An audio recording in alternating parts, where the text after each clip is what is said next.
നല്ല ഗുണവും രുചിയുള്ള സാമ്പാർ പൊടി തയ്യാറാക്കാനായിട്ട് ഒരു ചട്ടിയിലോട്ട് ഒരു 10-30 വറ്റൽമുളകും കാശ്മീരി മുളക് ഉണ്ടെങ്കിൽ ഒരു 15ഓളം കാശ്മീരി മുളക് നന്നായിട്ടൊന്ന് വറുത്തെടുക്കുക. മുളകൊന്ന് നന്നായിട്ടൊന്ന് വീർത്ത് വന്നിട്ട് ഒന്ന് ക്രിസ്പി ആവും, അതുവരെ നമ്മൾ വറുത്തെടുക്കണം. കാശ്മീരി മുളക് ഉപയോഗിച്ച് കഴിഞ്ഞാൽ നല്ലൊരു കളർ ഉണ്ടാവും കേട്ടോ നമ്മുടെ സാമ്പാറിന്. ഇല്ലയെന്നുണ്ടെങ്കിൽ വറ്റൽമുളക് മാത്രം ഉപയോഗിച്ചാലും മതി. ലോ ഫ്ലെയിമിലിട്ട് വേണം വറുക്കാനായിട്ട്. ഒന്ന് മുളകൊക്കെ നന്നായിട്ടൊന്ന് ആയിക്കഴിഞ്ഞ് കഴിഞ്ഞാൽ അത് നമുക്ക് ചൂടാറാനായിട്ട് ഒരു പ്ലേറ്റിലോട്ട് നമുക്ക് മാറ്റി വയ്ക്കാം. നെക്സ്റ്റ് നമ്മൾ ഇടുന്നത് മല്ലിയാണ്. മുഴുവനായിട്ടുള്ള മല്ലി തന്നെ എടുക്കണം. ഒരു 3.5 ടേബിൾ സ്പൂണോളം നന്നായിട്ട് കഴുകിയിട്ട് ഉണക്കിയിട്ടുള്ള മല്ലിയാണ് കേട്ടോ. ഒരു 3.5 ടേബിൾ സ്പൂൺ മല്ലിയും കൂടി ഇട്ട് കൊടുത്തിട്ട് മല്ലി നന്നായിട്ടൊന്ന് കളറ് ചേഞ്ച് ആയിട്ട് നല്ലൊരു മണം വരും. ആ ഒരു രീതി ആവുന്നവരെ നമ്മളിതൊന്ന് നന്നായിട്ടൊന്ന് വറുത്തെടുക്കണം.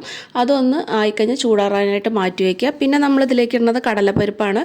ഒരു 5.25 ടേബിൾ സ്പൂണോളം കടലപ്പരിപ്പാണ് കേട്ടോ. നമ്മൾ പരിപ്പ് വടക്കൊക്കെ എടുക്കുന്ന കടലപ്പരിപ്പാണ് നമ്മളിതിലേക്ക് എടുക്കുന്നത്. കടലപ്പരിപ്പ് ആവാനായിട്ട് കുറച്ച് സമയം എടുക്കും. ലോ ഫ്ലെയിമിൽ വെച്ചിട്ട് അത് നന്നായിട്ടൊന്ന് വറുത്തിട്ട് മാറ്റി വയ്ക്കുക.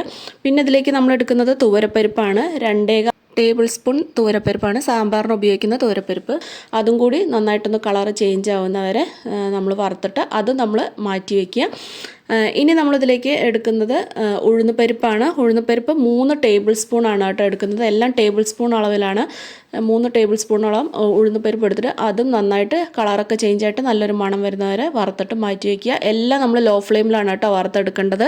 പിന്നെ ഇതിലേക്ക് നമ്മൾ ഉലുവ 1 ടീസ്പൂണോളം ഉലുവയാണ് ചേർത്ത് കൊടുക്കുന്നത്. അതും നന്നായിട്ടൊന്ന് വറുത്തിട്ട് അതും ചൂടാറാനായിട്ട് മാറ്റി വയ്ക്കുക.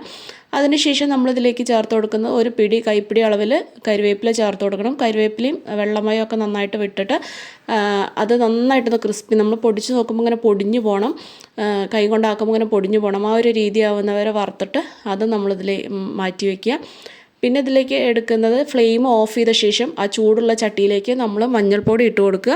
ഒരു 3/4 ടീസ്പൂണോളം മഞ്ഞൾപ്പൊടിയും അതുപോലെ തന്നെ കായത്തിൻ്റെ പൊടിയാണ് 1 ടീസ്പൂണോളം കായപ്പൊടിയും കൂടി ചേർത്ത് കൊടുത്തിട്ട് ആ ചട്ടിയിലുള്ള ചൂടിൽ തന്നെ നന്നായിട്ടൊന്ന് വറുത്ത് കൊടുക്കുക. എന്നിട്ട് ഇനി നമുക്കിതിൽ എല്ലാം ആറിക്കഴിഞ്ഞാൽ നമുക്കൊന്ന് പൊടിച്ചെടുക്കണം. ആദ്യം വറ്റൽമുളക് നമുക്ക് ഒന്ന് ചതച്ചെടുക്കുക. അതിനുശേഷം ബാക്കിയുള്ളതും കൂടി ഇട്ടിട്ട് നന്നായിട്ടൊന്ന് നല്ല ഫൈനായിട്ടുള്ള പൗഡർ ആവുന്നവരെ നന്നായിട്ടൊന്ന് പൊടിച്ചെടുക്കുക.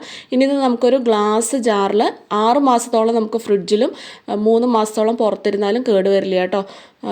അപ്പോൾ തീർച്ചയായിട്ടും എല്ലാവരും ഈ ഒരു രീതിയിൽ സാമ്പാർ പൊടി തയ്യാറാക്കി ഉപയോഗിച്ച് നോക്കൂ. പുറത്തുനിന്ന് മായം കലർന്ന പൊടിയൊന്നും വാങ്ങേണ്ട, നമുക്ക് വീട്ടിൽ തന്നെ ശുദ്ധമായിട്ടുള്ള സാമ്പാർ പൊടി നമുക്ക് ഉണ്ടാക്കിയെടുക്കാം. എല്ലാവരും ട്രൈ ചെയ്ത് നോക്കിയിട്ട് അഭിപ്രായം അറിയൂ. സബ്സ്ക്രൈബ് ചെയ്യാൻ മറക്കല്ലേ.